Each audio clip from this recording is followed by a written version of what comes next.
Okay, so I measure it out. I'm making tuna pasta, and this is real easy. Just cook your pasta, let it cool. Tuna, and then I personally like celery and onion, so I bought pre-cut stuff just to make my life a little easier today. The last thing I do besides mayonnaise, oh, and I'm doing protein plus pasta because I don't use like enough servings of the tuna. I don't like seafood and tuna a lot, but this way I can get a taste of it.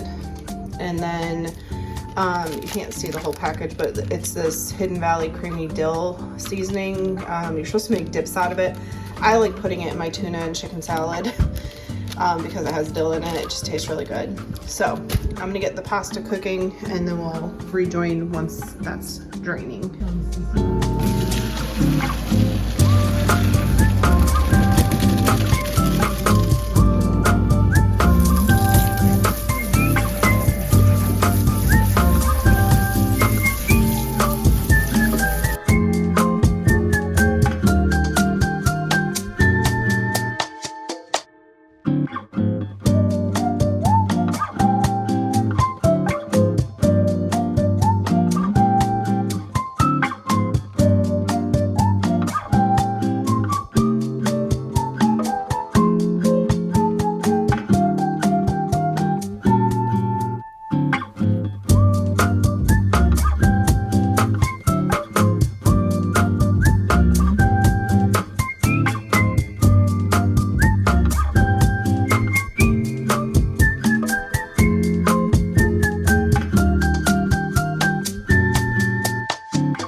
Last thing I'm making is dinner. This is gonna serve us 3 dinners, and then I will make the second dinner later in the week. So this recipe said you can use ground chicken or ground turkey. I chose chicken.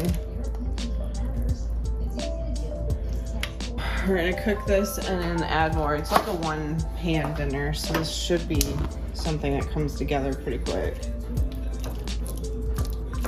Now that this is cooked, it did not say anything about draining it.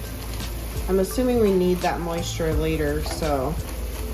But we're gonna add in garlic, 2 cloves of garlic and some ginger. And it said to cook that for like 30 seconds. I am using frozen garlic, so I might need a few more minutes to just kind of thaw into that.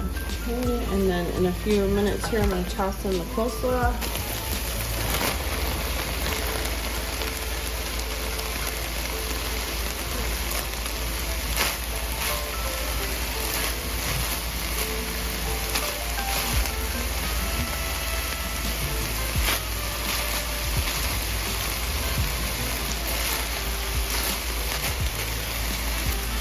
All right, and this we're gonna cook for 4 to 5 minutes till the cabbage gets kind of broken down.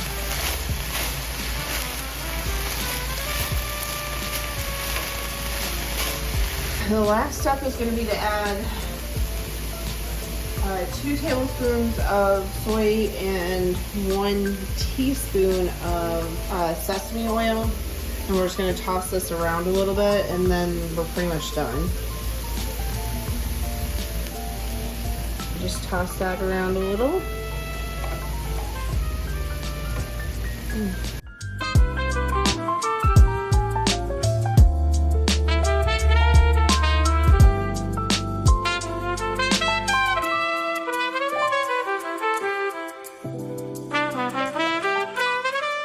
So for the actual serving, it said to top it with some green onions.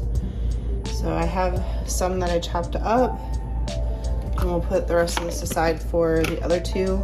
I'm gonna add just a smidge more soy, and then I got some wonton strips for that crunch. Now this wasn't part of the recipe, but I think it needs it. Voila.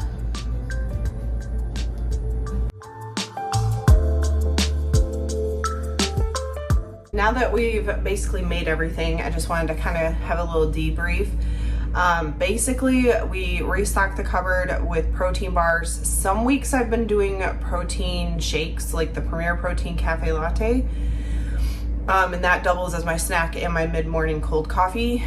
We also prepped up cold coffee for the rest of the week. We made 2 servings of overnight oats. My overnight oats are very basic. I always have the same base.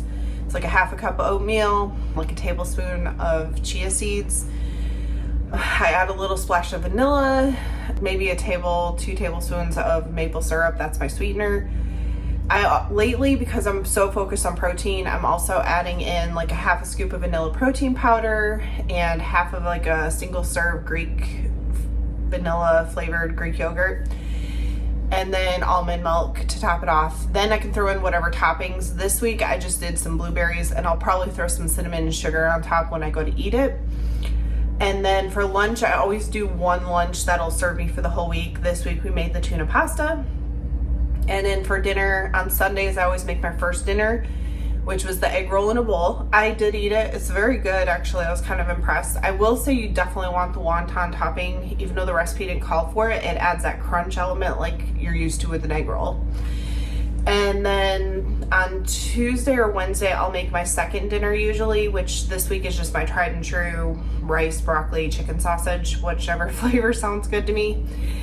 So I know this type of meal prepping doesn't work for everybody. It works for me, keeps me on track with my budget, and I'm not wasting a ton of food. I hope you enjoyed coming along while I meal prep this Sunday for the week. And as always, I hope everyone has a blessed day.